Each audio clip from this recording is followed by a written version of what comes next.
কামদুনির কথা বলতে গেলে কেন যেন আরজি করের কথা বারবার মনে আসে না? জাস্টিস, বিচার, আরজি করের বিচার, আরজি করের কেস, সেই আরজি করের ঘটনায় সেদিনের সেই নির্যাতিতা নিহত তরুণীর মা রত্না দেবনাথ তিনি দেখা করলেন মুখ্যমন্ত্রী শুভেন্দু অধিকারীর সঙ্গে।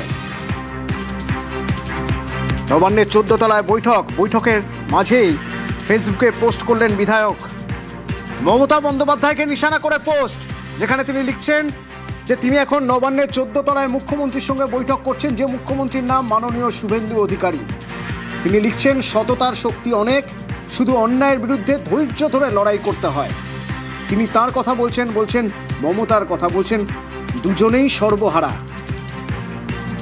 লিখছেন, তিনি তার একমাত্র মেয়েকে হারিয়েছেন, মানুষের জন্য কাজ করার প্রতিজ্ঞায় ব্রতী হয়েছেন।